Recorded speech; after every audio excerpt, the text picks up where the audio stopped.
کہ یہ سورہ مقدسہ ہم سب کو بتا رہی ہے کہ قرآن مجید و فرقان حمید کی آغوش تربیت میں پرورش پانے والا مسلمان،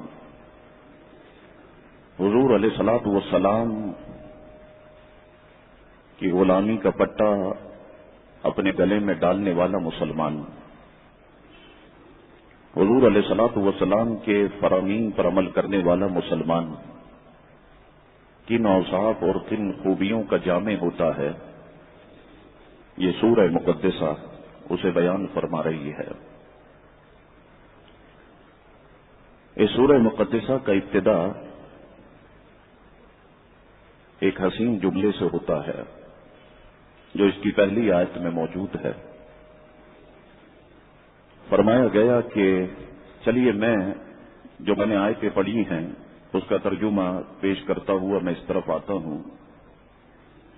قرآن نے فرمایا قد افلح المؤمنون، بے شک مراد کو پہنچے ایمان والے۔ اب ایمان والوں کی خوبیاں کیا ہیں اور ان کے اوصاف کیسے ہوتے ہیں اسے بیان فرما رہا ہے قرآن۔ فرمایا الذین ھم فی صلاتہم خاشعون، جو اپنی نمازوں میں گڑ گڑاتے ہیں۔ اس کے بعد فرمایا والذین ھم عن اللغو معرضون، اور جو کسی بےہودہ بات کی طرف التفات نہیں کرتے۔ والذین ھم للزکاۃ فاعلون، اور وہ کہ جو زکوٰۃ دینے کا کام کرتے ہیں۔ والذین ھم لفروجہم حافظون، اور وہ کہ جو اپنی شرمگاہوں کی حفاظت کرنے والے ہیں۔ اس طرح سے بالکل تسلسل کے ساتھ ایک نظم، ایک ترتیب کے ساتھ قرآن مجید و فرقان حمید بڑی شاندار گفتگو فرما رہا ہے۔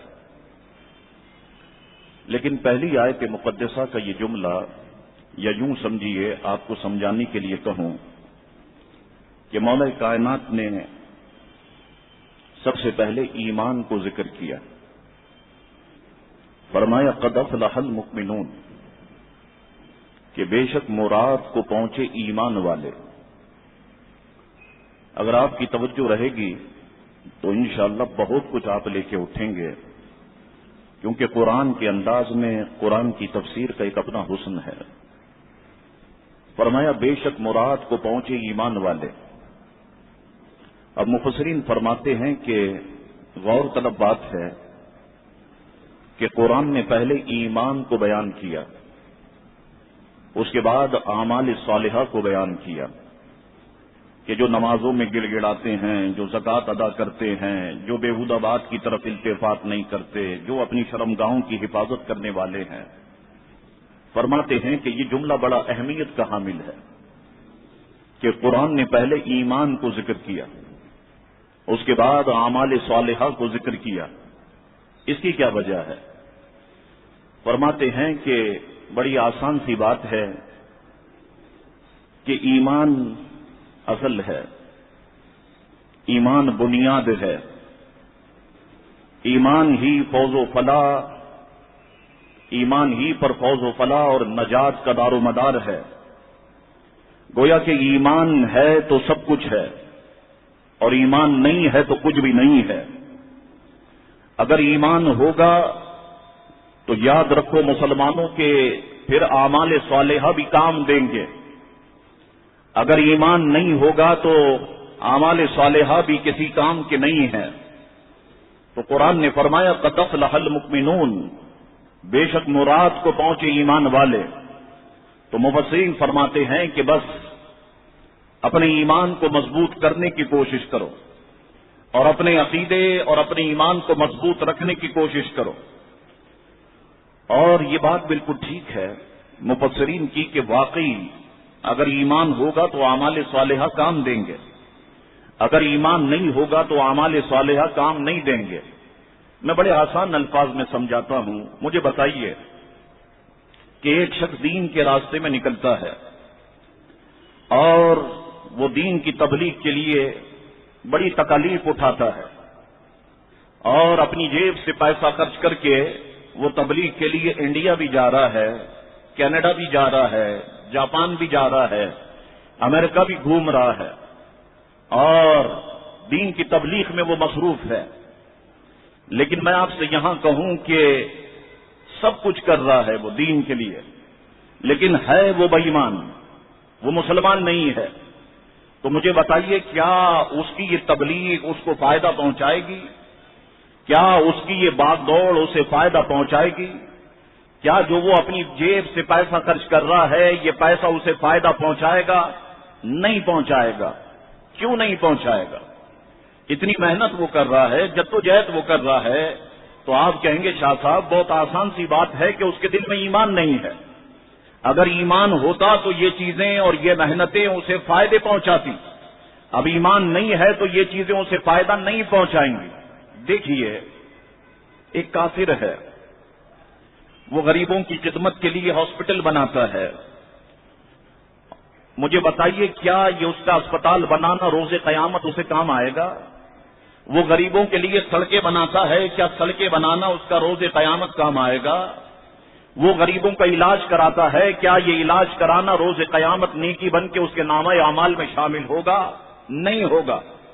تو مسلمانوں، اب یہاں پر بس ابتدا میں یہ بات سمجھ لو کہ غور کرو کہ جس ایمان کو لوگ معاذ اللہ آج کے دور میں بہت معمولی سمجھتے ہیں، پہلے لوگ کہتے تھے شاہ صاحب ہر چیز خریدی جا سکتی ہے لیکن ایمان خریدا نہیں جا سکتا، لیکن آج کے دور میں تو بندے کو بس صحیح بولی دے دو، صحیح رقم دے دو۔ خدا کی قسم کئی لوگ ایسے ہیں کہ جنہوں نے اپنے ایمان بیچ دیے ہیں، وہ قادیانی ہو گئے صرف پیسے کی وجہ سے، وہ آغا خانی ہو گئے صرف حسن کی وجہ سے، انہوں نے اپنے اسلام کو چھوڑ دیا، اپنے دین کو چھوڑ دیا۔ لیکن مسلمانوں ذرا دھیان دو کہ ایمان اس کو خدا کے لیے معمولی نہیں سمجھنا۔ ایمان سگریٹ، ماچس اور بیڑی کی طرح کی کوئی شے نہیں ہے، ایمان بڑی قیمتی چیز ہے۔ اگر جس کے دل میں ایمان ہے وہ راستے سے اگر کانٹا بھی ہٹا دے گا، اگرچہ وہ پوری سڑک نہیں بنا سکتا، لیکن راستے سے وہ اگر کانٹا بھی ہٹا دے تو اللہ تبارک و تعالی مصطفیٰ کے صدقے اس کی یہ نیکی روز قیامت پہاڑ کی شکل میں اس کے سامنے پیش کر دے۔ اگر ایک مسلمان امیر نہیں ہے، غریب بھی ہے، لیکن وہ مسلمان کسی بلی کو اگر دودھ بھی پلا دے تو یہ نیکی روز قیامت کے لیے، روز قیامت میں اس کے لیے بہت بڑی بن جائے گی۔ اگر کسی کتے کو پانی بھی پلا دے تو یاد رکھو کہ یہ نیکی بھی اس کے لیے بخشش کا سامان بن جائے گی۔ تو غور کرو کہ ایمان کتنی قیمتی چیز ہے۔ تو یاد رکھو کہ ایمان ہوگا تو اعمال صالحہ کام دیں گے، اور ایمان نہیں ہوگا سجدے کر کر کے اپنی پیشانی پہ شامی کباب بنا لو، تبلیغ کر کر کے تم پوری دنیا گھوم لو، اور بھوکے رہ کر کے روزے رکھ کے تم کانکڑی بن جاؤ، لیکن اگر تمہارے دل میں ایمان نہیں ہے، کتنے ہی حج کر لو، کتنے ہی روزے رکھ لو، کتنی عبادتیں کر لو، یاد رکھو کہ یہ چیزیں پھر نیکیاں نہیں بن سکتی اور روز قیامت کام آنے والی نہیں ہے۔ تو مسلمانوں، آج کی گفتگو کا یہ جملہ ذہن میں رکھو خدا کے لیے کہ ایمان ایک ایسا جوہر ہے جو بندے کے دل میں موجود ہوتا ہے تو اس کی ہر چھوٹی سے چھوٹی نیکی روز قیامت اس کے کام آنے والی ہے۔ ایمان نہیں ہے تو کچھ بھی نہیں ہے۔ میں نے مسٹر ایم کے گاندھی جو ہندوستان کا لیڈر ہے اس کو پڑھا، آپ بھی ذرا پڑھ کے دیکھیں کہ مسٹر ایم کے گاندھی بڑی سادہ سی زندگی گزارتا تھا۔ ایک صاحب مجھے افریقہ میں کہنے لگے شاہ صاحب آپ دیکھیں، وہ ہندوستانی تھے، ہندوستان سے ان کا تعلق تھا، کہنے لگے جو حضور نے فرمایا اس نے تقریباً حضور کے تمام فرامین پر عمل کیا۔ حضور نے فرمایا کہ پیٹ بھر کے کھانا نہ کھاؤ، وہ پیٹ بھر کے کھانا نہیں کھاتا تھا۔ حضور نے فرمایا کہ جس کو بوڑھے ہونے لگو تو ہاتھ میں عصا لے لو، وہ اپنے ہاتھ میں لاٹھی رکھتا تھا، عصا رکھتا تھا۔ حضور نے فرمایا کہ سادہ سی زندگی گزارو، آپ دیکھیں کہ اس کی پوری زندگی جو ہے وہ سادہ سی تھی۔ اور یہ بھی میں آپ کو بتاؤں کہ وہ قرآن مجید و فرقان حمید بھی پڑھتا تھا، وہ گیتا بھی پڑھتا تھا اور قرآن بھی پڑھتا تھا، اور بعض لکھنے والوں نے لکھا کہ اس نے 15 پارے قرآن کے یاد بھی کر لیے تھے۔ وہ قرآن پڑھتا تھا گیتا کے ساتھ ساتھ۔ لیکن میں صرف آج کی نشست میں اور اس گفتگو کے حوالے سے آپ سے یہ پوچھنا چاہتا ہوں، کیا حضور کی نقل نے اسے فائدہ پہنچایا؟ کیا قرآن مجید و فرقان حمید کے حفظ کرنے نے اسے فائدہ پہنچایا؟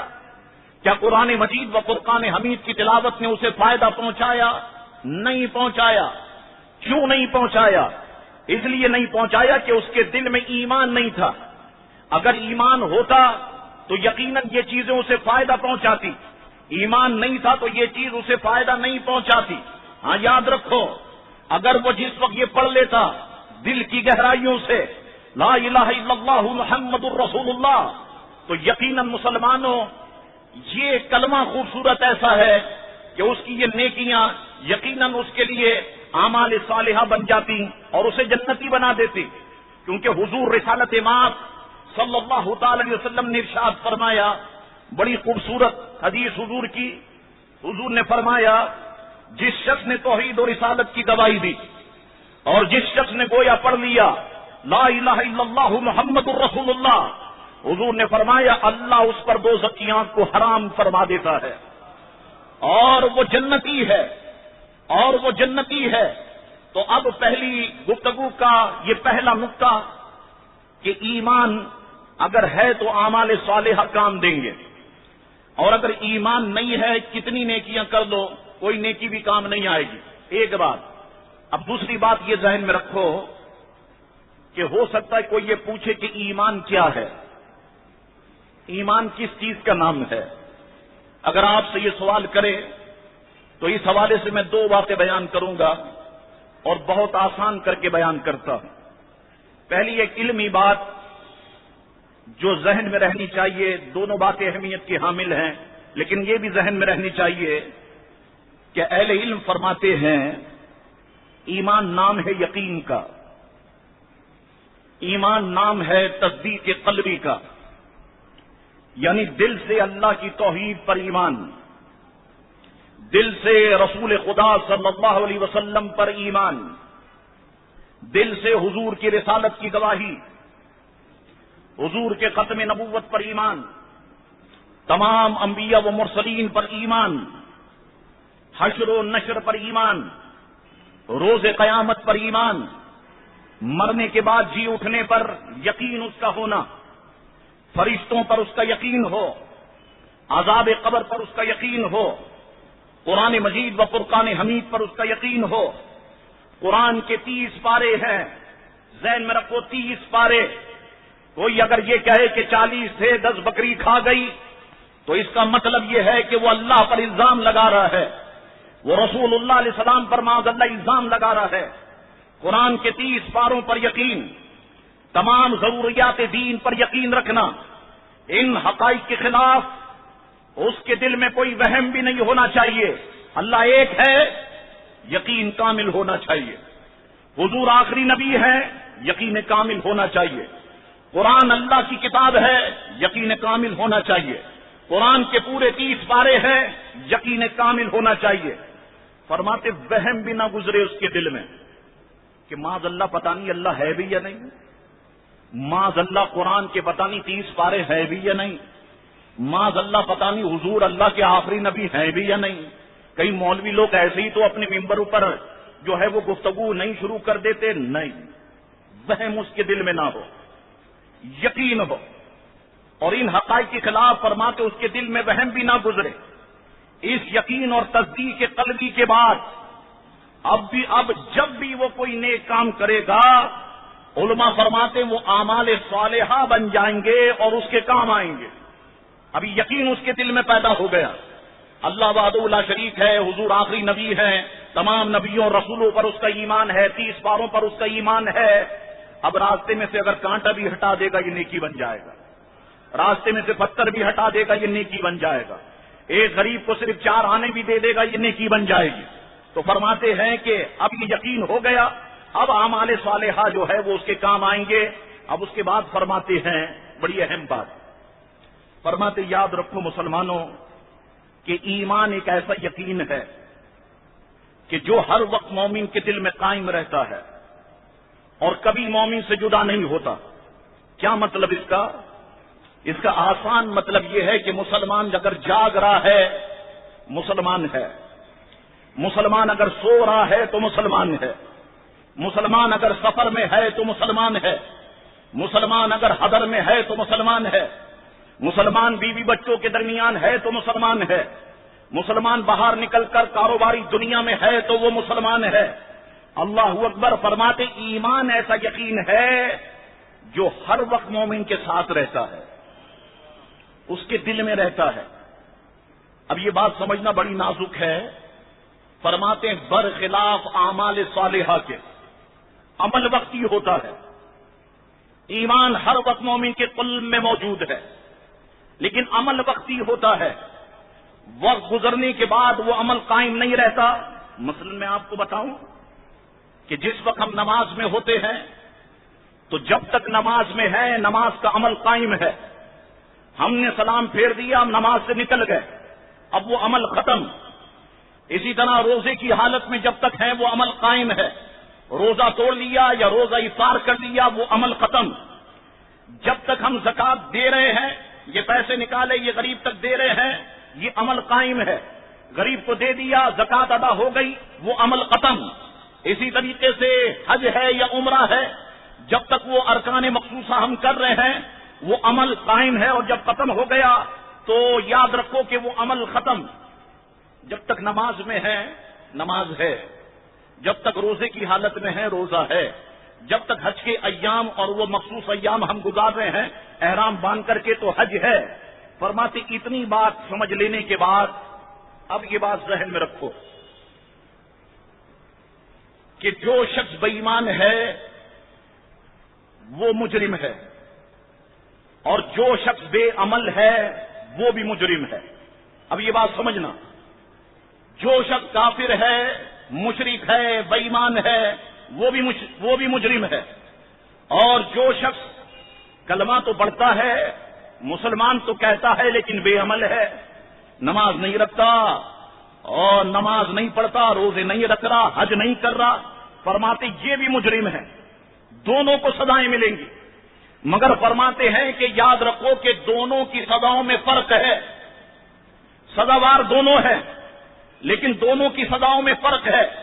اب وہ فرق کیا ہے؟ فرماتے ہیں بے عمل مسلمان کی سزا ہمیشہ کے لیے نہیں ہوگی، جبکہ کافر کی سزا ہمیشہ کے لیے ہوگی۔ یہ بات ذہن میں رکھنا، کافر اگر مر گیا وہ ہمیشہ کے لیے دوزخ میں رہے گا، یہ بات خدا کے لیے ذہن میں رکھنا۔ بعض لوگ یہ کہتے ہیں کہ نہیں انہیں بھی معاف کر دیا جائے گا اور وہ بھی جنت میں جائیں گے، نہیں، یہ بات ذہن میں رکھو کہ کافر ہمیشہ مرنے کے بعد جہنم میں رہے گا۔ قرآن نے فرمایا خالدین فیہا ابدا کہ اس میں وہ ہمیشہ رہیں گے، اور یہ بات ذہن میں رکھنا لا تبدیل لکلمات اللہ کہ اللہ کی باتیں بدلا نہ کرتی، اللہ کی باتیں بدلتی نہیں ہے، اللہ نے جو بات ارشاد فرما دی وہ حق ہے، لیکن بے عمل جو ہے ایک وقت آئے گا کہ اس کا ایمان اسے دوزخ سے نکال دے گا، بے عمل کا ایمان اسے دوزخ سے نکال دے گا۔ حضور نے ارشاد فرمایا قیامت کے دن اللہ تبارک و تعالی اپنی عزت و جلال کی قسم ارشاد فرماتے ہوئے فرمائے گا میں ہر کلمہ پڑھنے والے کو دوزخ کی آنکھ سے نکال دوں گا۔ تو کافر مجرم ہے، سزا اس کی ہمیشہ کے لیے ہے، بے عمل مجرم ہے، سزا ہے لیکن ہمیشہ کے لیے نہیں ہے۔ اور یہ بھی یاد رکھو کہ میرا اللہ بہت رحمان ہے، وہ رحیم ہے، وہ گرفت کرنے پر آئے تو بڑے بڑے علماء کو پکڑ لے، اور وہ بخشنے پہ آئے تو بڑے بڑے گناہگاروں کو معاف فرما دے۔ تو اس لیے میں ہر نشست میں کہتا ہوں کہ معاف کرنا یہ اللہ کا کام ہے، مولویوں کا کام نہیں ہے۔ تو خدا کے لیے اتنی شدت پیدا نہ کرو تقریر و گفتگو میں کہ یہ مسلمان جہنمی ہے، یہ جہنم میں جائے گا، یہ ہمیشہ رہے گا، نہیں۔ اگر وہ دل سے کہتا ہے لا الہ الا اللہ محمد الرسول اللہ تو اس کا یہ ایمان اسے دوزخ سے نکال دے گا۔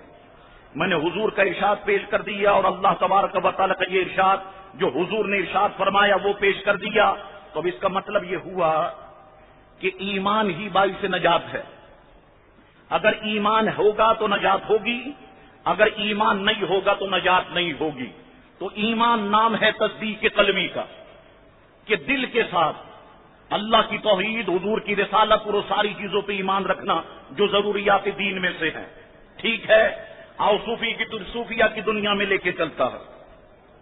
صوفیہ سے ہم پوچھتے ہیں، صوفیوں کی باتیں میں اس لیے کرتا ہوں اور پڑھتا اس لیے ہوں کہ صوفیوں کی باتیں بڑی اٹریکٹیو ہوتی ہے، یہ فوراً دل پہ اثر کر جاتی ہے۔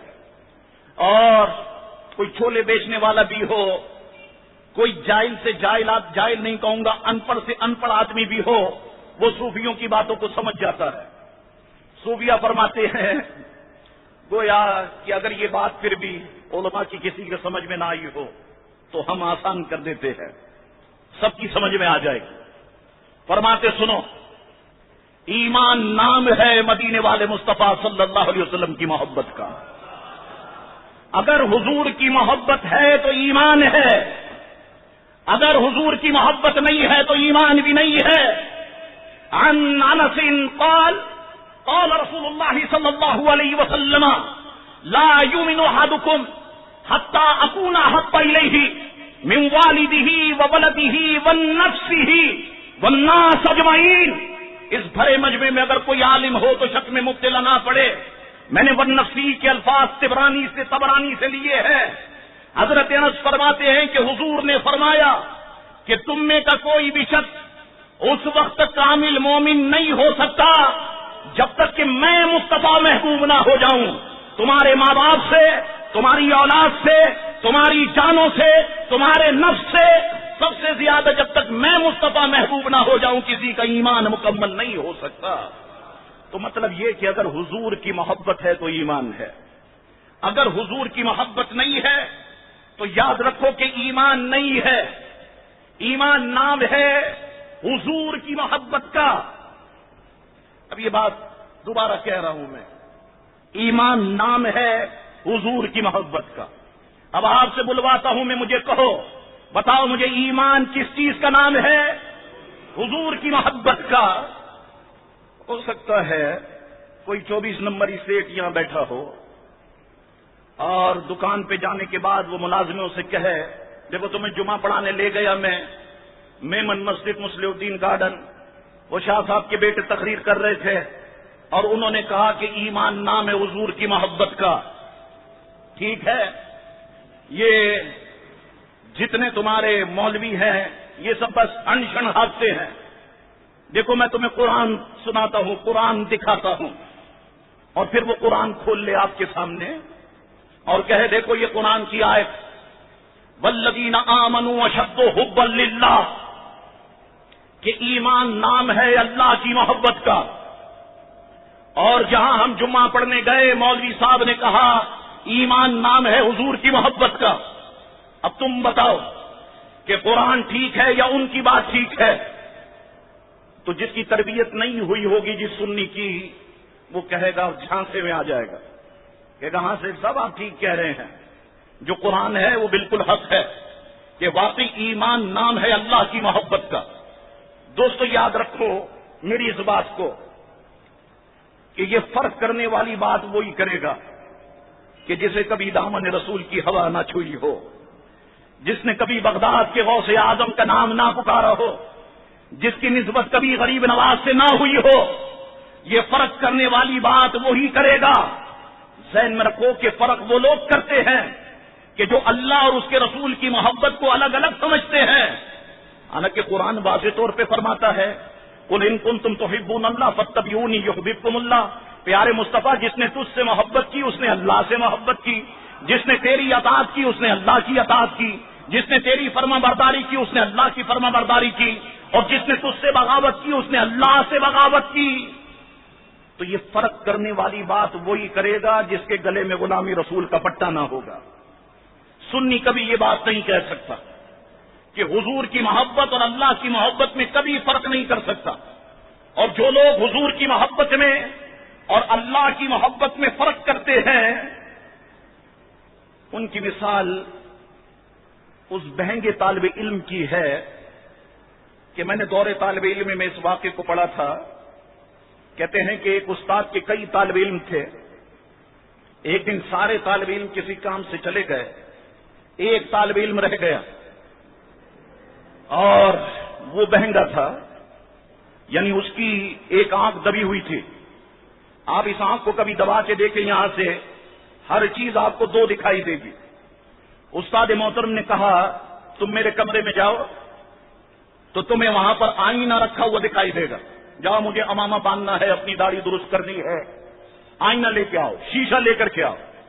اب یہ کمرے میں داخل ہوا، اس کی آنکھ دبی ہوئی تھی تو اسے وہاں پر دو آئینے رکھے ہوئے نظر آئے. استاد محترم کے پاس آیا، کہنے لگا استاد جی وہاں پر تو دو آئینے رکھے ہوئے ہیں، میں سیدھے ہاتھ والا آئینہ لے کے آؤں یا الٹے ہاتھ والا آئینہ لے کے آؤں؟ استاد نے کہا کہ آج اس کو سبق سکھا دیا جائے. استاد نے کہا یہ پتھر اٹھاؤ، لے کے جاؤ، ایک آئینے کو توڑ دینا، دوسرا آئینہ تو سلامت رہے گا. جی ہاں، وہ لے کر کے آنا. اب یہ گیا، اس نے پتھر اٹھا کر کے جب اس آئینے پر مارا، اسے تو دونوں ہی آئینے ٹوٹتے ہوئے نظر آئے. واپس استاد محترم کے پاس آیا، کہنے لگا استاد جی غضب ہو گیا. کہا کیا ہوا؟ کہا آپ نے کہا پتھر مارنا، میں نے پتھر مارے، وہ تو دونوں آئینے ٹوٹ گئے. استاد نے کہا نادان تھا وہ ایک ہی آئینہ، یہ تیری نظر کی غلطی تھی، یہ تیری نظر کا قصور ہے کہ جو تجھے دو آئینے دکھائی دے رہے تھے، تو آج جو اللہ اور اس کے رسول کی محبت میں فرق کرتے ہیں، کل وہ روز قیامت دیکھیں گے کہ اللہ بھی ان سے ناراض اور پیارے مصطفیٰ بھی ان سے ناراض. وہ کہیں گے مولا ہم نے پتھر تو کعبے پر، ہم نے پتھر تو گنبد خضرا پر مارا تھا، یہ کعبے کا گلاس کیسے جل گیا؟ ہم نے گستاخی تو مصطفیٰ کی تھی، مولا تو کیسے ناراض ہو گیا؟ یاد رکھو مسلمانوں، اللہ اور اس کے رسول کی محبت ایک ہے، اور جو اس میں فرق کرتا ہے اس کا مطلب یہ ہے کہ وہ سازشی ہے، وہ غیر ملکی پیسوں پر چلنے والا ہے. مسلمان بچپن سے اللہ اور اس کے رسول کی محبت کو ایک سمجھتا ہے، اور ہم سنیوں کا تو بچہ بچہ اللہ اور اس کے رسول کی محبت تو بڑی بات ہے. ہم سنیوں کا بچہ بچہ حسین کی محبت کو بھی اللہ اور اس کے رسول کی محبت ہی سمجھتا ہے. اس میں ہمارا بچہ بچہ فرق نہیں کرتا. حضور کی محبت، اللہ کی محبت ایک ہے. حضور سے عشق، اللہ، حسین سے عشق، حضور سے عشق ہے. اللہ سے حضور سے محبت، اللہ سے محبت. حضور کی فرما برداری، اللہ سے فرما برداری ہے. تو بس اتنا ذہن میں رکھ لو کہ ایمان اگر نام ہے تو وہ پیارے مصطفیٰ کی محبت کا نام ہے. اب جس کے دل میں پیارے مصطفیٰ کی محبت ہوگی نا، تو یاد رکھو کوئی اگر اس کے باپ کو گالی دے وہ برداشت کر لے گا، کوئی اگر اس کی ماں کو گالی دے وہ برداشت کر لے گا، لیکن کوئی اگر پیارے مصطفیٰ کو گالی دے وہ برداشت نہیں کرے گا. بس جس وقت کسی منکر سے گفتگو کرتے ہوئے تم اگر دیکھنا چاہو، سنیو میں تمہیں میقات سے حرارت بتاتا ہوں، میقات سے ایمان بتاتا ہوں، تمہیں ایک تھرما میٹر دیتا ہوں. دیکھو پارے سے ٹیسٹ ہوتا ہے نا، پارا بتاتا ہے اوپر جاتا ہے نیچے آتا ہے، ایسے ہی ہوتا ہے نا. بخار کتنا ہے میں تمہیں بتاتا ہوں، تمہیں پتا کیسے چلے کہ ایمان دل میں ہے یا نہیں ہے؟ بہت آسان طریقہ ہے. اگر وسوسے آنا شروع ہو جائیں، شیطان تمہاری نمازوں میں وسوسے ڈالنے لگ جائے، غسل میں وسوسے ڈالنے لگ جائے، وضو میں وسوسے ڈالنے لگ جائے، بولو آتے ہیں یا نہیں؟ آتے ہیں. بس سمجھ لو کہ دل میں ایمان موجود ہے، خدا کی قسم. کیونکہ چور اسی مکان میں آتا ہے جہاں پر سامان ہو، خالی پلاٹ میں چور نہیں جاتا. شیطان بھی اسی کے پاس آتا ہے جس کے دل میں ایمان ہو. تو اس کا مطلب کہ ایمان ہے، ایک بات. اور دوسری بات میں آپ کو بتاؤں، کسی منکر سے مناظرے میں یہ دوران گفتگو تمہارے خون کا پارا اوپر نیچے ہونے لگ جائے، جسم چہرہ سرخ ہونے لگ جائے، اور جوش اور غصہ اور ایک عجیب کیفیت تمہارے وجود پہ طاری ہونے لگ جائے، بس سمجھ جاؤ کہ اللہ نے تمہارے دل کو خاص کر لیا ہے مصطفیٰ کی محبت کے لیے. تمہارے دل میں مصطفیٰ کی محبت ہے. آج لوگ کہتے ہیں نا بڑے آپ بنیاد پرست لوگ ہیں، ذرا سا ہم نے غوث اعظم کے خلاف کہہ دیا آپ لڑنا شروع کر دیتے ہیں. ذرا سا غریب نواز کے خلاف کہہ دو لڑنا شروع کر دیتے ہیں، ذرا سا حضور کے خلاف کہہ دو لڑنا شروع کر دیتے ہیں۔ خدا کی قسم یہ ایمان ہے جو بس اس چیز کو برداشت نہیں کرنے دیتا، اور وہ چیز ہم سنیوں کو ہضم بھی نہیں ہو سکتی، اور حضور کی عظمت اور حضور کی ناموس کے لیے ہر سنی اپنی گردن کٹا سکتا ہے، لیکن خدا کی قسم حضور کی شان میں گالی کبھی وہ برداشت نہیں کر سکتا۔ تو یاد رکھو کہ یہ چیز دل میں ہے تو بس سمجھ جاؤ کہ ایمان جو ہے وہ دل میں موجود ہے۔ اب واپس آؤ اس بات کی طرف کہ میں نے آپ سے کہا کہ اگر ایمان ہوگا، بندہ کتنا ہی گناہگار کیوں نہ ہو، بدکار کیوں نہ ہو، سیاکار کیوں نہ ہو، اس کا ایمان اسے دوزخ کی آنکھ سے نکال دے گا۔ ٹھیک ہے، اب کوئی یہ نہ سمجھ لے کہ صاحب اب تو نماز روزے کی چھٹی ہو گئی، اب نماز پڑھنے کی کیا ضرورت؟ شاہ صاحب نے کہہ دیا اگر کلمہ پڑھتا ہے دوزخ سے نکل جائے گا، روزہ رکھنے کی کیا ضرورت، حج کرنے کی کیا ضرورت، اب جو چاہے کرتے پھرو۔ دوستو یاد رکھنا، دوزخ کا عذاب اگرچہ مسلمان کو ہمیشہ کے لیے نہیں ہوگا، تھوڑی دیر کے لیے ہوگا، لیکن آپ کیا اسے مذاق سمجھتے ہیں؟ کیا اس تھوڑی دیر کے عذاب کو آپ برداشت کر پائیں گے؟ دیکھو یہ دنیا کی آگ ہے، ہم سب بیٹھے ہوئے ہیں، کتنی دیر ہم اس آگ میں اپنا ہاتھ رکھ سکتے ہیں، کتنی دیر ہم اس آگ میں اپنی انگلی رکھ سکتے ہیں؟ میں تو سمجھتا ہوں کہ اگر موم بتی بھی ہم جلائیں تو اس کی جو آگ ہے ہم اس میں بھی اپنی انگلی زیادہ دیر نہیں رکھ سکتے۔ تو دوزخ کی آنکھ کے مقابلے میں تو یہ دنیا کی آنکھ کچھ بھی نہیں ہے۔ دنیا کی جو شدید آگ ہے، آپ ویلڈنگ کی آنکھ کہہ لیں، بڑی شدید ہوتی ہے، یا وہ لاوا جو پہاڑوں سے نکلتا ہے وہ آنکھ وہ بہت شدید ہوتی ہے۔ یاد رکھو دنیا کی شدید آنکھ کو بھی اگر دوزخ کی آنکھ میں ڈال دیا جائے تو دنیا کی آنکھ ٹھنڈی ہو جائے۔ دوزخ کی آنکھ جو ہے وہ اتنی شدید ہے کہ کوئی شخص اس میں برداشت کر لے اور یہ سمجھے کہ میں برداشت کر لوں گا، یہ بہت عجیب سی بات ہوگی۔ قرآن نے فرمایا فاتقوا النار التی وقودها الناس والحجارہ، ڈرو اس آنکھ سے کہ جس کا ایندھن نافرمان انسان اور پتھر ہوں گے۔ یہ ہم بچپن سے سنتے آئے، ڈرو اس آگ سے کہ جس کا ایندھن نافرمان انسان اور پتھر ہوں گے۔ کیا مطلب کبھی سمجھا آپ نے کہ ایندھن جو ہے وہ نافرمان انسان اور پتھر ہوں گے؟ کیا مطلب ہے اس کا؟ دیکھو جب ہم آگ جلاتے ہیں تو لکڑی تو بطور ایندھن کے استعمال کرتے ہیں، گیس کا چولہا جلاتے ہیں تو گیس بطور ایندھن استعمال ہو رہی ہے، پیٹرول یا بجلی کو استعمال کرتے ہیں بطور ایندھن استعمال ہو رہا ہے، یعنی جس کے ذریعے سے آگ بھڑکائی جائے، آگ جلتی رہے۔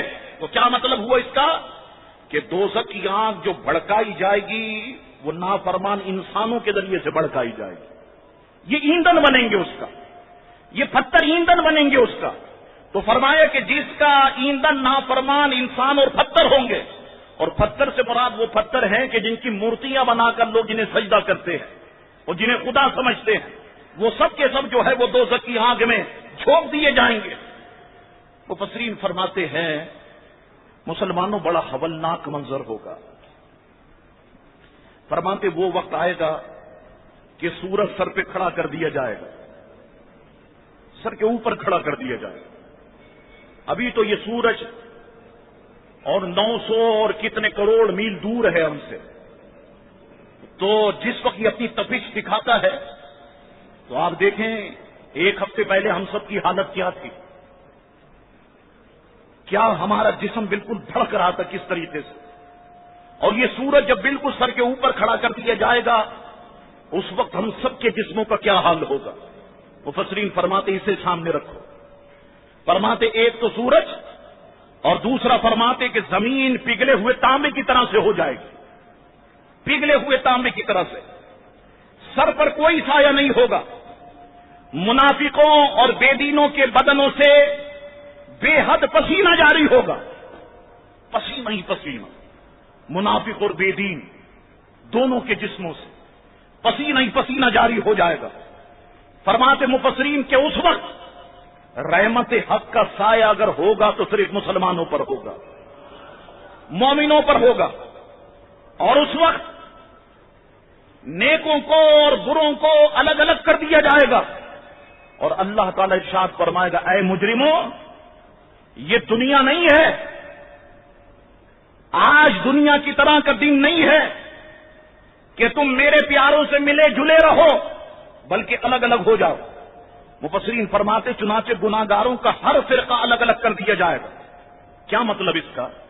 فرماتے اس کا مطلب یہ کہ بے نمازیوں کا گروہ الگ, رشوت خوروں کا گروہ الگ, بدماشوں کا گروہ الگ, ڈاکوؤں کا گروہ الگ, قاتلوں کا گروہ الگ, یہ سب گروہ الگ کر دیے جائیں گے. اور مفسرین فرماتے قیامت کا یہ منظر دیکھ کر ہر شخص اپنے آپ کو ملامت کرے گا. نیک کہیں گے کہ ہم نے زیادہ نیکیاں کیوں نہیں کی, گناہگار کہیں گے کہ کاش کے گناہ نہیں کیا ہوتا. سب اپنی نجات کی فکر میں ہوں گے. اس روز رب کی بارگاہ میں کوئی نہیں بول سکے گا. لا يتكلمون الا من اذن له الرحمن وقال صوابا. اس وقت وہی بولے گا کہ جسے رب اجازت دے گا. کیا معنی اس کا؟ اس وقت رب کی بارگاہ میں اگر کوئی گفتگو کرنے والی ذات ہوگی تو وہ آمنہ کے لال پیارے مصطفیٰ کی ذات ہوگی کہ وہ رب کی بارگاہ میں اس وقت جو ہے وہ گفتگو فرمائیں گے. اللہ اکبر. مفسرین فرماتے ہیں ہر شخص کو اپنی اپنی فکر ہوگی.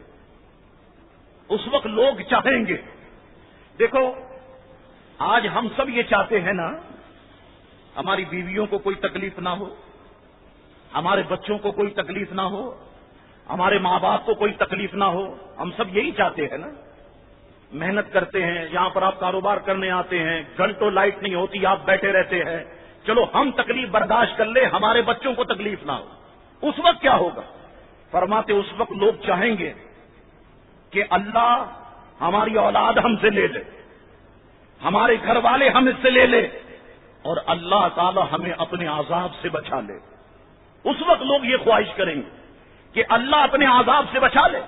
اور قرآن 29واں پارہ رکوع نمبر 7 مولا کائنات فرماتا ہے کہ مجرم آرزو کرے گا اس دن کے عذاب سے چھوٹنے کے بدلے میں کہ دے دے اپنے بیٹے کو, دے دے اپنی بیوی کو, دے دے اپنے بھائی کو, اپنے سارے کنبا, سارے گھر والوں کو, جس میں اس کی جگہ ہے, جتنے زمین میں ہے سب. قرآن فرماتا ہے پھر یہ بدلہ دینا اسے بچا لے, ہرگز نہیں ہوگا. وہ بھڑکتی ہوئی آگ ہے, کھال اتارنے والی, بلا رہی ہے اس کو کہ جس نے پیٹ دی اور منہ پھیرا. آج کہتے ہو نا کر لو یار, کچھ نہیں ہوگا, یہ مولوی تو بس بکواس کرتے رہتے ہیں, کچھ نہیں ہوگا, کرو, جتنا حرام کھانا ہے کھاؤ. شاہ صاحب آم کھانے سے مطلب رکھو, درخت نہ گنو. لوگ لوگوں کو بھی یہ سمجھاتے, علماء کو بھی یہ سمجھاتے ہیں. فرماتے کھال اتارنے والی ہوگی, بلا رہی ہے اس کو کہ جس نے پیٹ دی اور منہ پھیرا. تو غور فرمائیے آپ کہ عذاب اگرچہ تھوڑی دیر کے لیے ہوگا لیکن کتنا شدید عذاب ہوگا. تو علماء فرماتے ہیں, مفسرین فرماتے ہیں, خدا کے لیے مسلمانوں, جب تم نے یہ کہہ لیا لا الہ الا اللہ محمد الرسول اللہ صلی اللہ تعالی علیہ وسلم, تو اب تم پہ ضروری ہو گیا. جب تم نے اللہ اور اس کے رسول کے نام کا کلمہ پڑھ لیا, فرماتے اب تمہارے لیے ضروری یہ ہے کہ اب تم حضور کی نقل کرنے لگ جاؤ, حضور کے فرامین پر چلنے لگ جاؤ, اور حضور کریم علیہ الصلوۃ والسلام کے بتائے ہوئے طریقے پر تم عمل کرنے لگ جاؤ. جب تم نے اپنے آپ کو مسلمان بنا لیا تو فرماتے خدا کے لیے اس اسلام کو اپنے اوپر بھی تو طاری کرو, اپنے آپ کو بچاؤ, اپنے بیوی بچوں کو بچاؤ اس دوزخ کی بھڑکتی ہوئی آنکھ سے. تو مسلمانوں یاد رکھو, خدا کے لیے اپنے ایمان کی حفاظت کرو. آج بہت سارے بہروپیے روپ بدل بدل کر, بہت سارے بھیڑیے مختلف تنظیموں کے نام پر, مختلف جماعتوں کے نام پر ہمارے ایمان کو چھیننے کے درپے ہیں, اور ہم نے اپنے ایمان کی حفاظت کرنی ہے. ہر داڑھی والے کی گود میں اپنے بچے کو نہ بٹھاؤ کہ اس سے قرآن پڑھائیں گے, نہیں. ہر خوبصورت عورت کے پیچھے نہ بھاگو. بیوی ہونی چاہیے تو خوبصورت ہونی چاہیے. میں نے اس وقت بھی گفتگو کی, آج بھی آخری وقت ہے, میں صرف سمجھا رہا ہوں آپ کو. ہر داڑھی والے کو مولوی نہ سمجھو, عالم نہ سمجھو, اس کی گود میں اپنے بچے کو نہ بٹھاؤ. ہر خوبصورت عورت لڑکی تمہاری بیوی بن جائے, نہ بھاگو. چہرے کا حسن نہ دیکھو, ایمان کا حسن دیکھو. دیکھو تو صحیح کہ جس کو تم نے عالم سمجھا, جس کی گود میں تم بچے کو بٹھا رہے ہو کہ یہ اس کو حافظ بنائے گا, یہ قرآن پڑھائے گا, دیکھو تو صحیح اس کے دل میں بھی آمنہ کے لال کی محبت ہے یا نہیں. جس عورت کے پیچھے تم بھاگ رہے ہو, شادی کروں گا تو اسی سے کروں گا, دیکھو تو صحیح کہ اس کے دل میں بھی پیارے مصطفیٰ کی محبت ہے یا نہیں. اگر حضور کی محبت ہے تو اللہ تمہاری اس شادی کو کامیاب کرے. اگر حضور کی محبت ہے تم ایسے عالم, ایسے مولوی کی گود میں بٹھاؤ, میں تمہیں سلام پیش کروں گا. اگر حضور کی محبت نہیں ہے اور تم نے صرف حسن کو دیکھتے ہوئے شادی کر لی, یہ تمہارا جوش تو ایک وقت آئے گا کہ ٹھنڈا ہو جائے گا, لیکن یاد رکھو کہ تمہاری نسلیں ختم ہو جائیں گی. ہاں, اگر پڑھانے والا عاشق رسول ہوگا, اس کے پاس پڑھنے والے طالب علم بھی عاشق رسول ہوں گے. اگر تم شادیاں کرنا چاہتے ہو عورتوں سے, اگر وہ عاشق رسول ہوں گی, اللہ تعالیٰ تمہیں پھر اولاد بھی ممتاز قادری جیسی عطا فرمائے. وہ جوش, وہ ہمت, یہ ایسے نہیں آ جاتا. یہ بڑا اس کا ایک خاص طریقہ ہے جس سے یہ سارا جوش اور یہ ساری ہمت آتی ہے جو ہمارے اندر ہے. ہم سنیوں کے ایمان کی حرارت, یہ ایمان کا جوش, یہ جانتے ہو کس لیے ہے؟ یہ صرف اس لیے ہے کہ الحمدللہ ہماری ماں بھی سنی ہے تو ہمارا باپ بھی سنی ہے, دونوں عاشق رسول ہیں. تو الحمدللہ آپ دیکھیں کہ اولاد بھی جو ہے وہ عاشق رسول ہے. تو خدا کے لیے مسلمانوں ایمان کی حفاظت کرو, اس کو بچا لو. اگر یہ ایمان بچ گیا نا, میں آخری بات کہہ کے گفتگو ختم کرتا ہوں, اگر ایمان بچ گیا اور خاتمہ ایمان پہ ہو گیا, پھر تم نے کتنے ہی گناہ کیوں نہ کیے, اللہ تعالیٰ بخشش کے پھر سینکڑوں دروازے کھول دے گا. اگر ایمان پہ خاتمہ نہیں ہوا, میں سچ کہہ رہا ہوں, تو پھر جتنی عبادتیں کی ہیں سب ختم ہو جائیں گی. اب آپ کہیں کہ شاہ صاحب ایمان کو بچائیں کیسے؟ تو دیکھو, تمہارے پاس جو آتا ہے وہ حضور کے خلاف تو بات نہیں کر رہا, غوث پاک کے خلاف تو بات نہیں کر رہا, غریب نواز کے خلاف تو بات نہیں کر رہا, کیونکہ ڈائریکٹ وہ حضور کی ذات بیچ میں نہیں لائے گا, وہ ان ولیوں سے شروع کرے گا. اور ان ولیوں کا جب کوئی گستاخ ہو جاتا ہے, یہ میں نے بزرگوں سے سنا کہ جب ولی کی شان میں کوئی گستاخی کرنے لگتا ہے تو پھر ایک وقت آتا ہے کہ وہ پیارے مصطفیٰ کی شان میں بھی گستاخی کر لیتا ہے. تو کوئی اگر بات آ کر کے یہاں سے اسٹارٹ کرے, اس کی زبان کو وہیں پہ خاموش کر دو, اپنے ایمان کو بچا دو. یہ بڑا قیمتی چیز ہے, اور اس کو بچاؤ اس طریقے سے, اپنے آپ کو وابستہ رکھو سنی علماؤں کے ساتھ, سنی مشائخ کے ساتھ, سنی آستانوں کے ساتھ, اور فکر کی نشستوں میں بیٹھو, جمعے کی نشستوں میں آ کر کے علماء اہل سنت کے سامنے بیٹھو. اپنے آپ کو وابستہ رکھو گے, انشاءاللہ تبارک و تعالی کی ایمان جو ہے یہ محفوظ ہوتا چلا جائے. اگر علماء سے دور ہو جاؤ گے, کئی لوگ میں جانتا ہوں جو پہلے کھارادر میٹھادر انہی علاقوں میں رہتے تھے, پکے سنی تھے, یا رسول اللہ کہنے والے تھے, لیکن جس وقت دوسرے علاقوں میں چلے گئے اور دوسروں سے وابستہ ہو گئے تو آپ دیکھیں کہ ان کی شکلیں بھی تبدیل ہو گئی, ان کا حلیہ بھی تبدیل ہو گیا, اور سخت سے سخت بات بھی اگر کوئی اللہ کے ولیوں کے خلاف کہہ دے تو ان کے وجود پہ کوئی تاریخ, کوئی چیز, کوئی کیفیت طاری نہیں ہوتی. اپنے ایمان کی حفاظت کرو, اسے بچا لو, سنی مسجدوں سے وابستہ رہو, سنی علماء سے وابستہ رہو, سنی پیران نظام سے جو ہے وہ وابستہ رہو. میں دعا کرتا ہوں کہ اللہ تبارک و تعالی ہم سب کے ایمان کی حفاظت فرمائے, اور اللہ تعالیٰ اسی اسلام پہ ہمیں زندہ رکھے, اسی اسلام پر اللہ تعالیٰ ہم سب کو موت نصیب فرمائے. وآخر دعوانا ان الحمدللہ رب العالمین. اس میں رہیں گے اور وہاں انہیں وہ آسائش, وہ نعمتیں, وہ رحمتیں ہوں گی, لا یبغون عنہا حولا, اس کو بدلنا بھی وہ پسند نہیں کریں گے. ان سے اگر یہ کہا جائے چلیے اور کوئی جگہ آپ کو دکھائی جائے کہیں اور رہنا پسند کریں گے؟ لا یبغون عنہا حولا، تو وہ اپنی نشست جہاں وہ رہتے ہیں اس کو بدلنا بھی پسند نہیں کریں گے کہ اللہ تبارک و تعالی ایسی نعمت رحمتیں انہیں جنت میں عطا فرمائے گا۔ اس میں دو باتیں ہیں۔ ایک تو بات یہ ہے ان الذین آمنوا وعملوا الصالحات، جو ایمان لائے اور عمل صالح کیے، یہ اس کے دو جز ہیں۔ ہم اس کے ایک جز پر کلام کرتے ہیں اور باقی زندگی رہی انشاءاللہ تبارک و تعالی تو عمل صالح کے متعلق ہم آئندہ جمعے گفتگو کریں۔ سب سے پہلے یہ دیکھیں کہ ایمان کیا ہے۔ ہم سمجھانے کے لیے کہیں کہ ایمان اس کا ایک نام یقین بھی ہے۔ اصل ایمان کیا ہے؟ بڑی پختگی کے ساتھ اللہ تبارک و تعالی کی وحدانیت کا اقرار کرنا اور حضور علیہ الصلاۃ والسلام کے نبی ہونے، رسول ہونے، اللہ کے محبوب ہونے کا سچے دل سے اقرار کرنا اور تمام انبیاء کرام علیہم الصلاۃ والسلام پر ایمان لانا، جو 1,24,000 کم و بیش، اس میں مختلف روایتیں ہیں۔ اگر ہم یہ کہیں کہ 1,24,000 پر ایمان لانا ضروری ہے، اگر 1,00,000 سے 24,000 سے کچھ زائد ہوئے تو بھی ایمان میں خلل پڑ جائے گا، 1,24,000 سے کم ہوئے تب بھی ایمان میں خلل پڑ جائے۔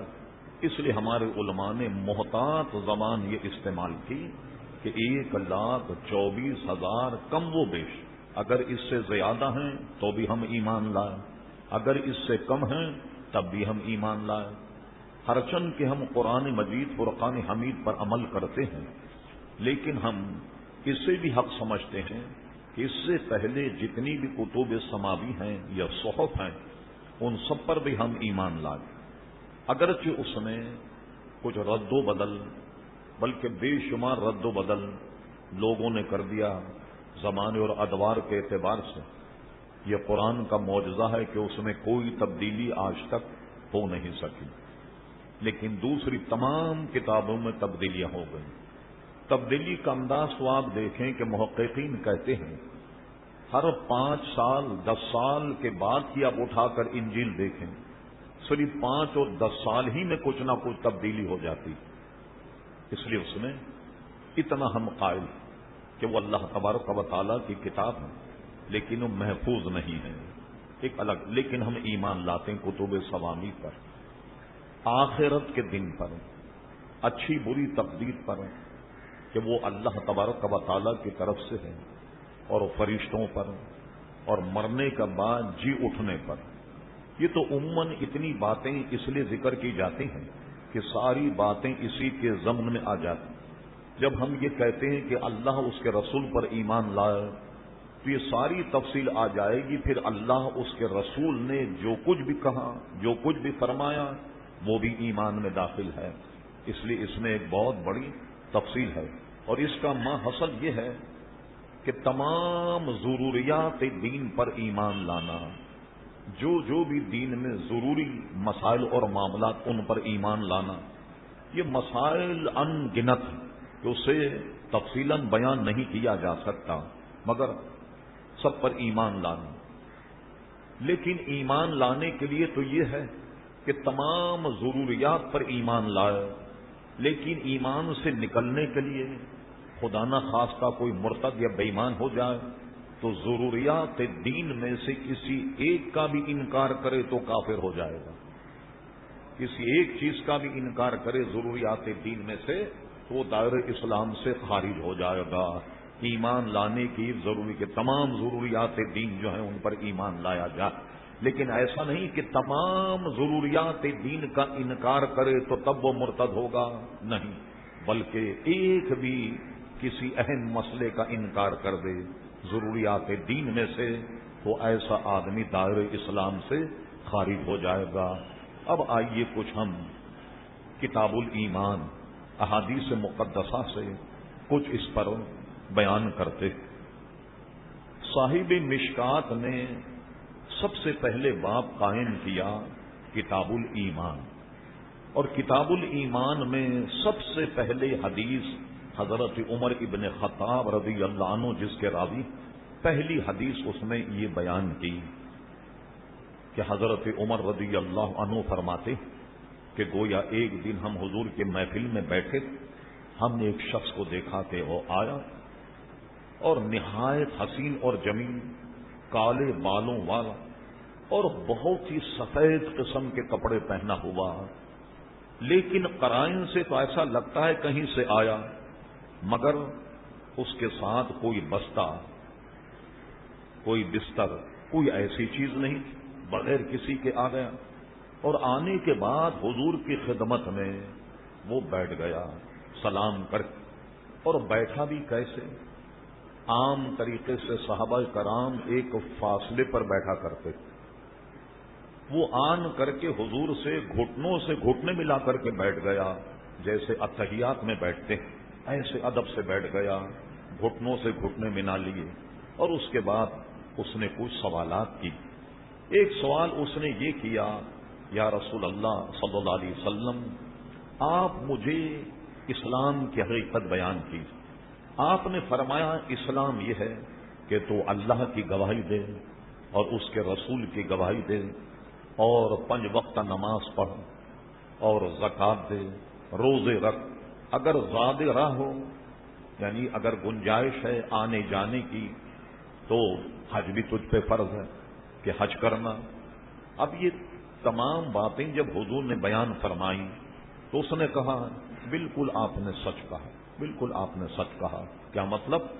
کہ حضور کے ارشاد کی تصدیق کر رہا. صحابہ کہتے ہیں ہم حیران ہو گئے کہ جو آدمی سائل ہوتا ہے تو وہ گفتگو کا انداز ایسا نہیں، اور یہ کہ اتنا قریب بھی نہیں بیٹھتا کوئی شخص حضور کے. ہم تعجب میں تھے کہ کون شخص ہے، سوال بھی کر رہا ہے اور حضور کی تصدیق بھی کر رہا ہے.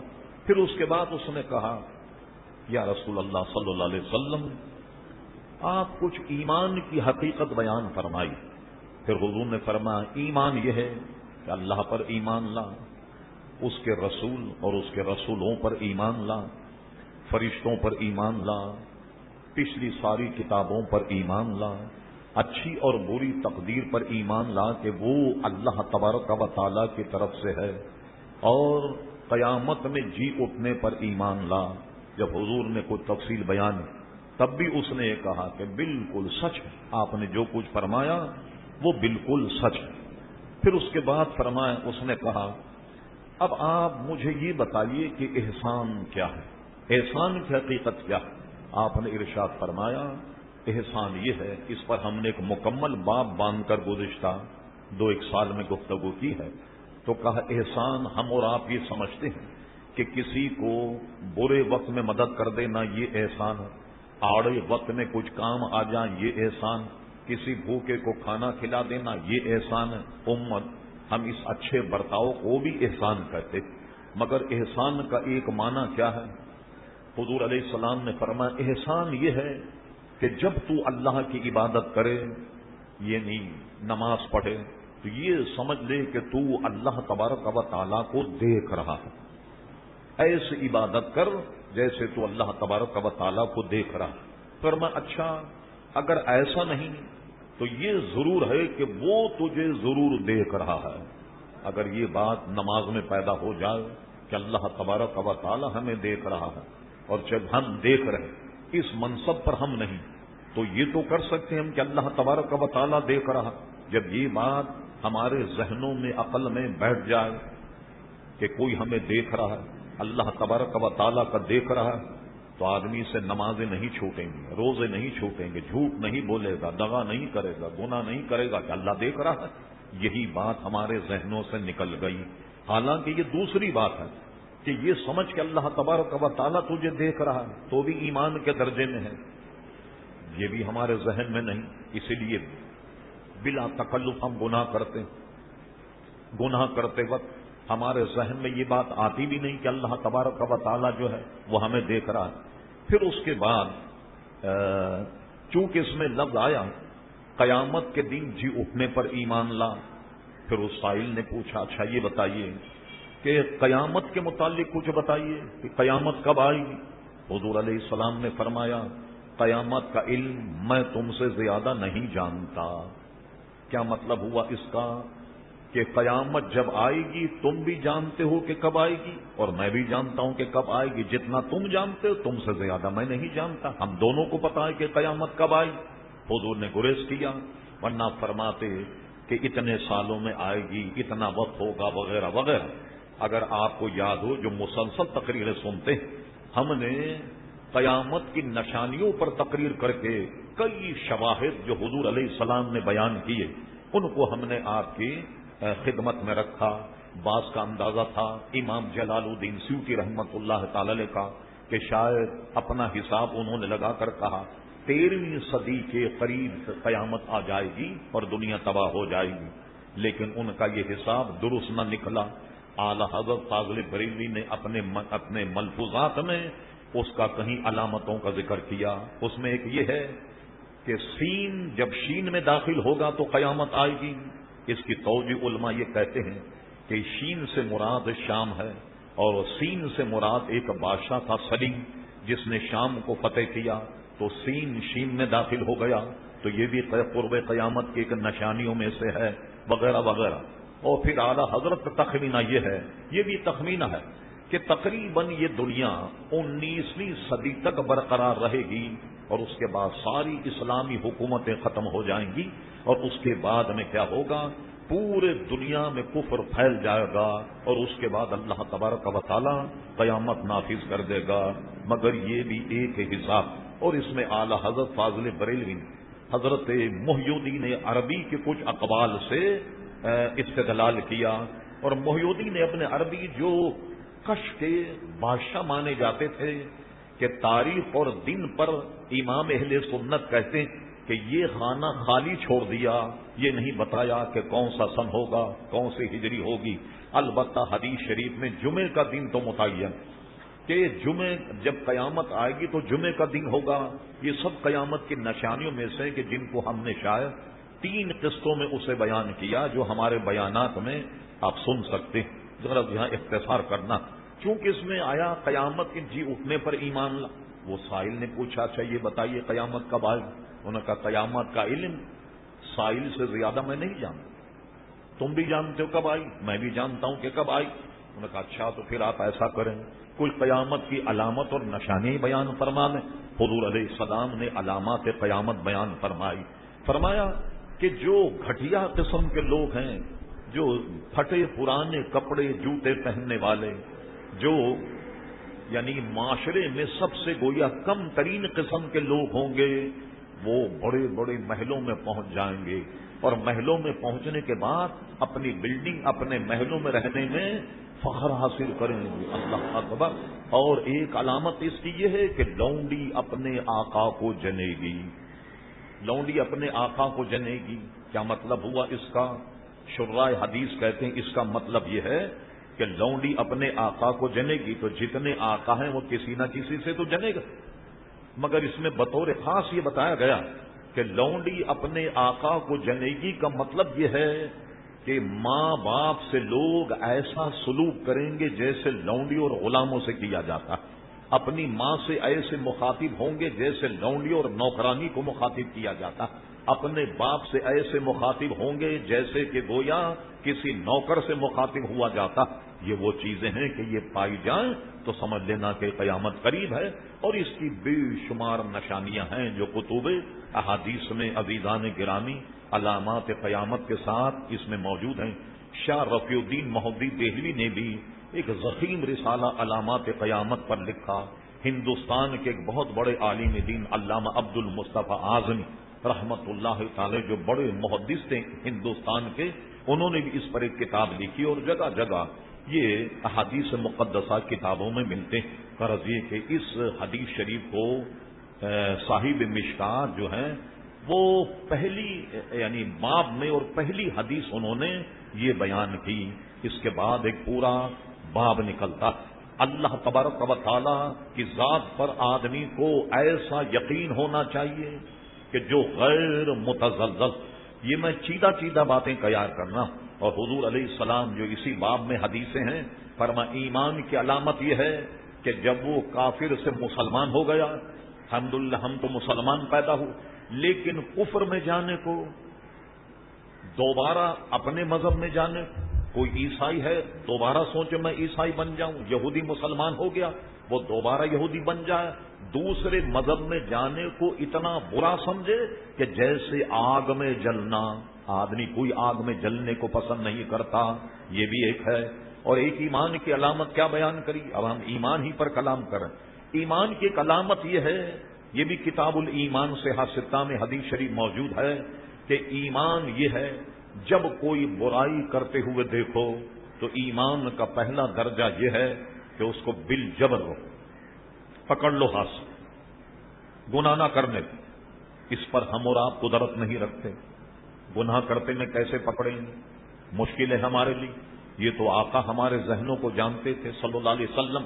فرما سنو، پھر اس کا دوسرا درجہ یہ ہے کہ زبان سے منع کرو، اس سے تو منع کر سکتے ہو یا نہیں، علماء مشائخ زبان سے منع کریں کہ یہ برا کام ہے، اور اس میں خاموش بھی نہ رہیں، اپنی بساط کے مطابق بیان کر۔ علامہ امام نووی رحمت اللہ تعالی علیہ جو 6 صدی ہجری کے بہت بڑے عالم دین ہیں، ان کا انتقال ہوا ہے 676 ہجری میں۔ نوا ایک مقام ہے شام میں، یہ وہاں کے رہنے والے، ان کی کتاب ہے بستان العارفین، اس میں اس کے حاشی میں میں نے کہیں پڑھا، فرمایا کہ جب کوئی بری بات کی جائے، کوئی غلیظ یا ناجائز بات کی جائے، جو حقیقت اور حقائق کے خلاف بات کی جائے، اور کوئی عالم دین چپ چاپ سے اس کو سنے، اس کی تردید نہ کرے، تو اس میں حضور علیہ السلام نے ایسے آدمی کو گونگا شیطان کہا۔ یہ گونگا شیطان ہے کہ یہ زبان سے بھی نہیں کہہ رہا۔ بہرحال عام آدمی کے لیے کیا ہے، اگر آپ قدرت رکھتے ہو تو زبان سے منع کریں، بھائی یہ کام مت کرو، یہ بہت بری بات ہے، اس سے گریز کرو، تب بھی ایمان کے کسی درجے میں۔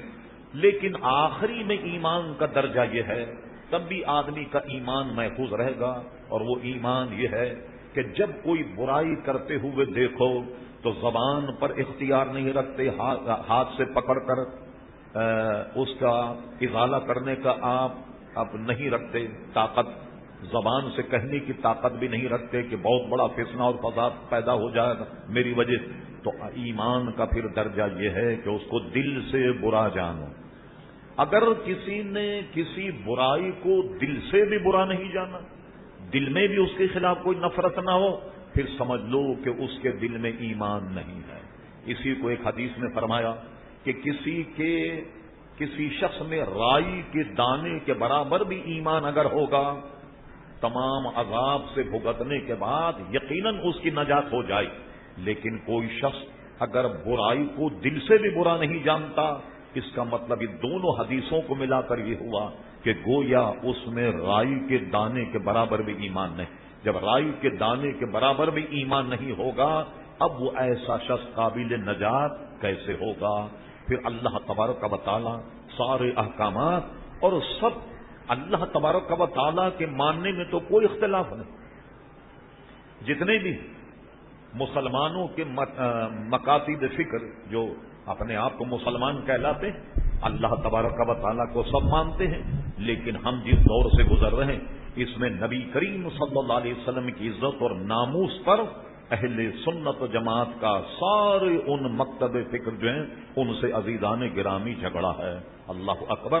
کتاب الایمان مشکاہ شریف میں یہ ہے، لا یؤمن احدکم، تم میں سے ایک بھی مومن نہیں ہو سکتا حتی اکون احب الیہ من والدہ وولدہ والناس اجمعین، سنو کہ تم سب میں سے ایک آدمی بھی ایمان والا نہیں ہو سکتا جب تک کہ حضور صلی اللہ علیہ وسلم کو اپنی اولاد، اپنے بال بچے، اپنے والدین، یہاں تک کہ والناس اجمعین، تمام انسانوں میں سب سے زیادہ جب تک حضور کو محبوب نہ مان لے، جب تک حضور سے محبت نہ کر لے، اس وقت تک کوئی مسلمان نہیں ہو سکتا۔ اگر حضور کے ماننے میں کسی قسم کا نقص آ جائے کہ یہ برائی حضور میں تھی، یہاں یہ ہو گیا، یہاں یہ خطا ہو گئی، یہاں یہ صحیح ہو گیا، یہ ہمارا عزیزان گرامی وطیرہ نہیں، بس مان لو حضور صلی اللہ علیہ وسلم کو، اور اس میں کوئی تردد نہیں۔ کہیں بھی حضور کے وقار عزت کے خلاف کوئی بات ہو جائے تو آدمی دائرہ اسلام سے خارج ہو جائے گا۔ اب میں اس کی چند مثالیں دیتا ہوں۔ ایک تو ہے حضور کی تعظیم، یہ اہل سنت کا مذہب جو کتاب و سنت سے ثابت۔ ایک تو بے عینی حضور علیہ الصلوۃ والسلام کی تعظیم ہے، اور اہل سنت اس ہر چیز کی تعظیم کریں گے جس کا تعلق نبی کریم علیہ السلام سے ہو جائے۔ اہل بیت اطہار کیوں تعظیم کریں؟ وہ حضور کی اولاد میں سے ہیں، سمجھے؟ ہر وہ چیز جس کا تعلق حضور سے ہو جائے۔ بلکہ ایک روایت میں ہم نے پڑھا کہ ایک صحابی کے پاس حضور کی کمان تھی، بطور نشانی برکت اپنے پاس رکھ لی۔ وہ صحابی کہتے ہیں واللہ جب بھی میں اس کو چھوتا تو بغیر وضو کے اسے نہیں چھوا کرتا تھا۔ حضور سے اتنی محبت ہے کہ بغیر وضو کیے میں اس کمان کو بھی نہیں چھوتا جو نبی کریم علیہ الصلوۃ والسلام نے سے میں نے لی، اور میں نے اس کو بطور تبرک اپنے پاس رکھا۔ گویا جس چیز سے حضور کا تعلق ہو جائے وہ چیز بھی عزیزان گرامی ہمارے لیے قابل تعظیم ہو جاتی۔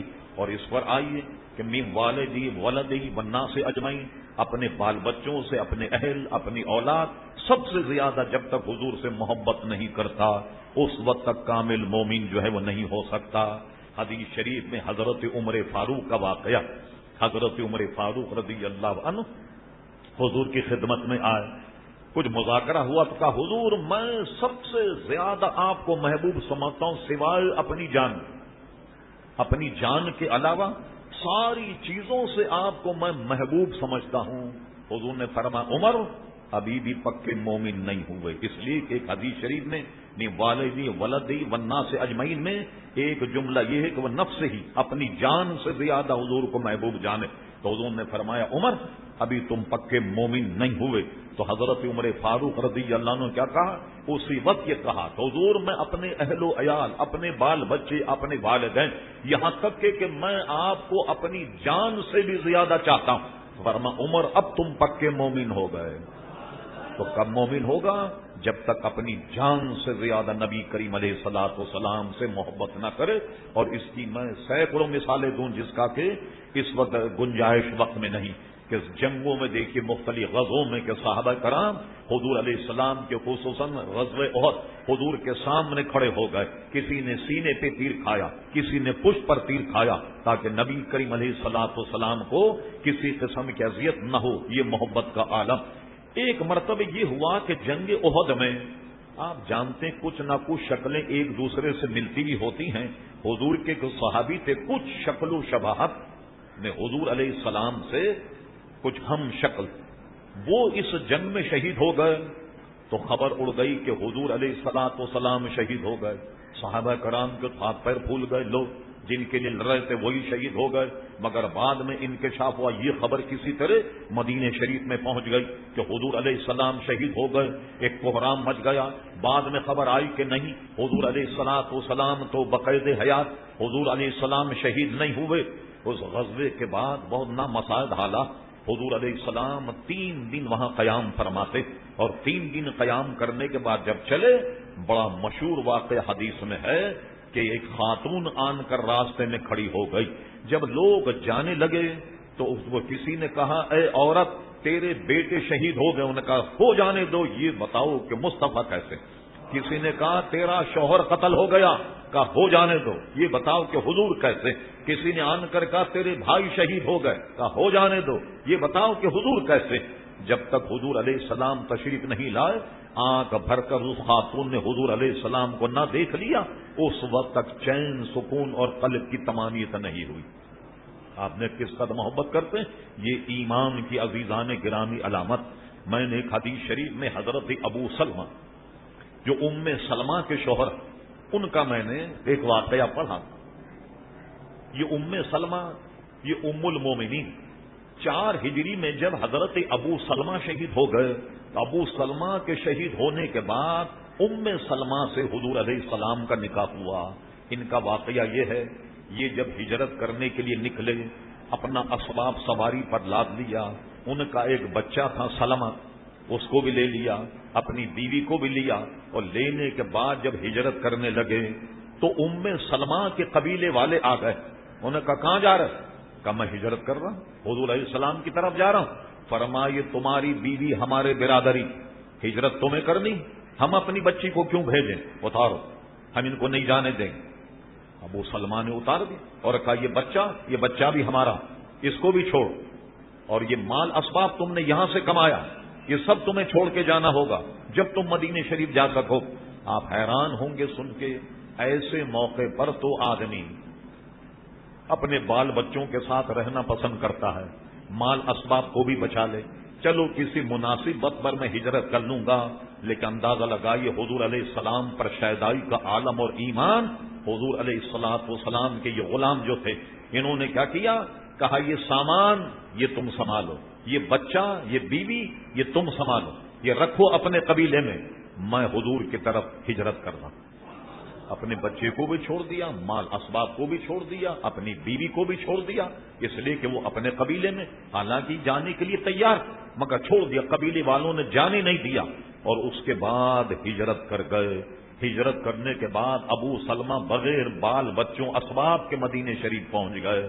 لیکن لگن تو تھی کہ حضور علیہ السلام کے پاس آیا ہوں، بال بچوں کا کیا حال ہوگا. اس کے بعد میں کسی نے ان کو سمجھایا، قبیلے والوں نے، اچھی بات نہیں کسی کی جوان عورت کو اپنے پاس رکھنا، بچے کو. تو کیا ہوا، کچھ لوگوں کی سفارش سے انہوں نے اجازت دے دی کہ چلو تم بھی چلے جاؤ. اب دیکھیے وہ راستہ کتنا کٹھن ہے. میں نے حضرت علامہ مولانا ضیاء الدین صاحب مدنی رحمت اللہ تعالی علیہ، کوئی 200-400 سال پرانے بزرگ نہیں، 80 کی دہائی میں ان کا انتقال ہوا. جب نامساعد حالات سعودی عرب میں یہ گاڑیاں یہ کاریں یہ کچھ نہیں چلتی، اس وقت حضرت نے فرمایا کہ ہم مدینے شریف سے حج کرنے کے لیے جاتے تو اونٹوں پر مدینے شریف سے 12 دن میں پہنچتے، مکہ شریف 12 دن پہنچ، اور حج کرنے کے بعد واپسی میں بھی 12 دن آتے. کس طرح؟ یعنی نماز پڑھنا، کھانا کھانا، کچھ آرام کرنا، اس طریقے سفر کرنے میں آدمی مدینہ منورہ سے 12 دن میں پہنچتا اور مکہ سے 12 دن میں. اللہ اکبر. ہجرت کی اور حضور کی اتنی لگن. حضرت ام سلمہ اپنے بچے کو لیا، کچھ اسباب لے کر اونٹ پر اکیلے نکل گئی سواری میں.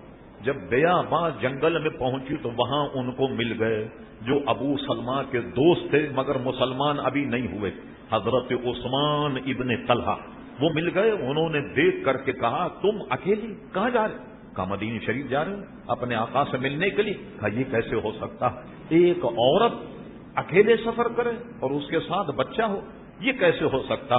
کہا نہیں، میں تمہارے شوہر کا بہت دوست ہوں، اگرچہ میں ایمان نہیں لایا لیکن میں تمہارے ساتھ چلوں گا. اور وہ کیسے چلے؟ اونٹ پر نہیں بیٹھ، ام سلمہ کو سواری پر بٹھایا، بچے کو بٹھایا، خود نکیل پکڑ کر مدینے شریف تک لے گئے. اور راستے میں آپ جانتے ہیں کہ انسانی کچھ حاجتیں ہوتی ہیں، جب ان کو بٹھاتے اپنی ضروریات پوری کرنے کے لیے ام سلمہ جب اترتی، یہ اگرچہ مسلمان نہیں ہوئے مگر دور جا کر ایک درخت کے آڑ میں بیٹھ جاتے تاکہ اپنی ضروریات سے فارغ ہو جائیں. اور اس کے بعد جب انہیں بلاتی تو وہ آن کر پیدل اونٹ کی نکیل پکڑے ہوئے مدینے شریف تک ان کو پہنچایا. اور اس کے بعد میں جب مکہ فتح ہوا تو حضرت عثمان ابن طلحہ بعد میں مسلمان ہو گئے کہ انہوں نے اتنی مہربانی کی ان کے ساتھ. تو آپ نے دیکھا کہ لوگوں نے اپنے بال بچوں کو چھوڑ دیا اور حضور پر یقین محکم کا. عزیزان گرامی عالم یہ ہے، اللہ اکبر. حضرت ابو بکر صدیق رضی اللہ عنہ کے ایک بیٹے حضرت عبد الرحمن ابن ابی بکر، یہ حضور پر ایمان اور یقین کا حال سنیے آپ. جب وہ ایمان لے آئے عبد الرحمن ابن ابی بکر، ایمان لانے کے بعد کسی محفل میں کہنے لگے میرے ابا، غزوہ بدر میں آپ میری تلوار کی رین میں آ گئے.